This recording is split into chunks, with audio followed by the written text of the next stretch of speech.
stiff neck sir. Kasi nung last year, nagka-stiff neck ako. Tapos nawala na yung sakit. Pero hindi ko na siya masyadong nalilingon. Tapos, dati, November, nung nagka-stiff neck ka. Tapos, nawala yung sakit. Kaso, hindi na ako nakakalimon ng todo. Kaya parang may parang na siya dito nakaplang. alam mo kung bakit? Binugbog mo lang ng pain reliever eh. Kumbaga, Hindi po, hilot. hinilot. Opo, pahilot na yun. Wala kang ininom na gamot. Wala, hindi po. Okay. Tapos last week kasi, hanggang dito ng sakit. Pag nakahiga ako, tapos nakahiga po yung angat ako ng tatay. Masakit ng dito. Dalawa na sila. Hindi. Hindi mo maulit pa ganun. Yan, masakit. May tumutuon kabila. Dito. Dito po, may talagang meron. Ito talagang pinakamasakit.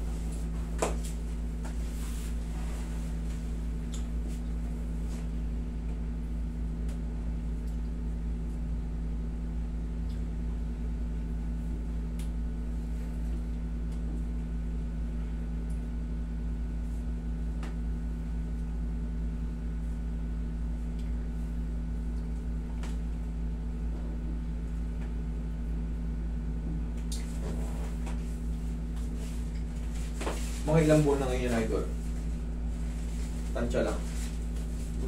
Last year, November 20 November, December, January, February, March, April, May, June, 7. Tapos neto kasing last week medyo sumakit na talaga ng kaya sabi ko baka... Ito na talaga naging aggressive itong last week lang. Talagang may pain na. Kaya sabi ko baka lumala. Baka lumala pa, malala ka na nga. Tsaka hindi na rin kasi ako makatulog ng tumatayo. Kahit tumagilid. Tumitigas talaga yan. Sakit. Lalo na pag-iising ng umaga talaga, ang sakit talaga. Compression na to, idol. Pag mga ganito, kailangan nyo na tumapa-MRI o pa-X-ray. Pero pinaka-the best talaga, MRI.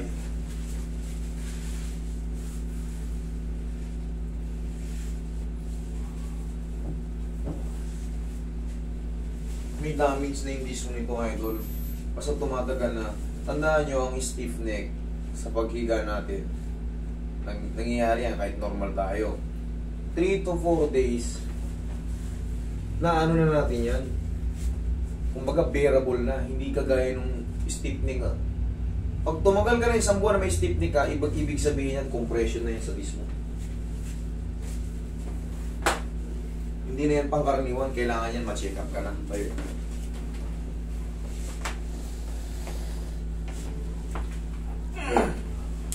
Higa kang patagilid.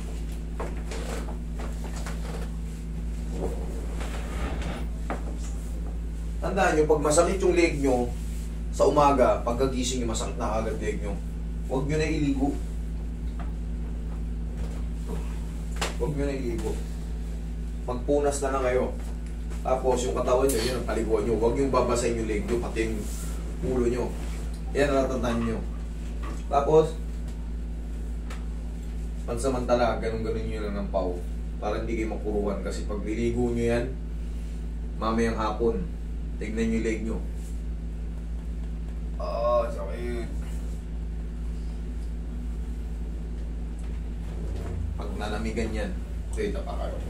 Tapa kayo. Mamaya, maano mo na yan.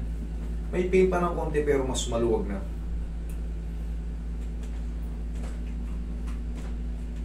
Tapos idol, next week, yan kasi pang therapy talaga yan. Pero kung kaya-kaya mo na, huwag ka nang bumalik. Pero kung alam mo meron pa, bumalik ka lang ha, Martes ha. Kasi yan, wala kang dalang files eh. Wala tayong basis kung ilan na yung disc dyan na nasisira.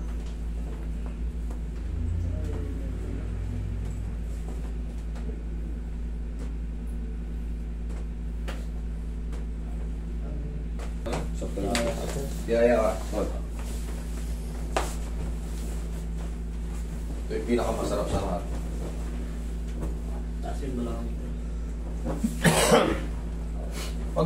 Pag ganito nararamdaman nyo, tumatagal na ng ilang buwan na, 7 buwan na, Kahit pa paano aksyonan nyo, pa-x-ray nyo, tignan nyo kung ano yung nangyayari.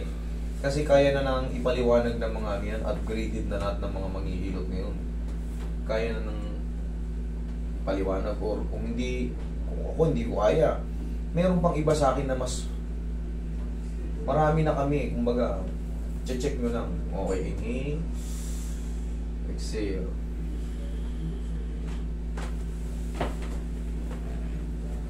Pinakamahalaga dyan, traction. Tapos idol, huwag ka maliligo ha. Iba kasi yung condition mo. Hindi na natin yan, gaya nga sabi ko, hindi natin makita yung ano. Pero yan, mamaya, mas maluwag na siya kumpara sa kanina na parang may sumasabit dito, parang may nahihinit, may nahihigit na muscle na hindi mo mawali o kung ano, upo ka. Pero kasi dyan, once na makompress yung dito sa cervical mo, automatic mararamdaman mo yung mga dadaanan niya yung dyan, dito sa supraspinatus.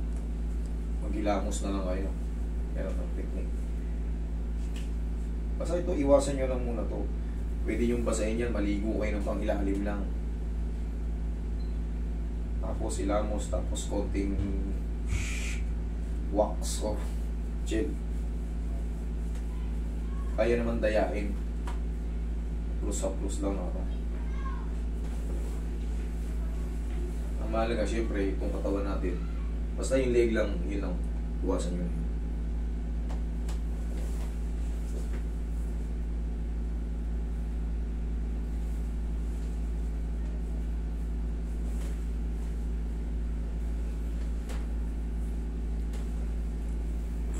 Lingon. O, kabila. Straight. Tingnan mo ngayon, parang mas obserba mo siya. O, lingon dito. Kabila. O, malayo na. Higa ka. Higa ka. Higa ka. Tayo ka. Kumbaga, okay. O, mas bearable na or mas lalo sumakit? Medyo mas ano na. Yun nga, sabi ko sa'yo, okay na yan. Magpapahinga ka na ng 3 to 4 days kasi stress na yung mga nerve mo dyan. Ngayon, pag ginaganon mo, mas mano na, mas malayo na yung nararating. Tsaka yung ipit dito, pansinin mo, kaya na. Kaya na. Huwag ka lang maligo today, tapos, yun nga, pagka nagkakaganyan kayo, kahit pa paano, dayain nyo lang muna. Maligo kayo rin sa baba. Linisan yung mga private part natin. Pero ito, wag na wag yung shashawirin yan pagka gumising kayo na parang alangan, parang alam nyo, parang may nangangalay ah. Wala nakakamatay sa ano, sa hindi pagligo ng isang araw. Pero yung hirap nyo sa araw-araw, at sakit. Yun lang idol, pagka meron pa, muli ka lang ng Tuesday. Kung wala na, eh, awit na, huwag ka nang bumalik. Tapos, kahit pa paano, bili ka ng pau, ganyan-ganyanin mo lang yan. Pag bumili kayo ng pau, alugin nyo muna pag gagamitin nyo, ganun-ganunin nyo lang. Ang sarap sa pakiramdam ng ano. Okay? Sige, thank you.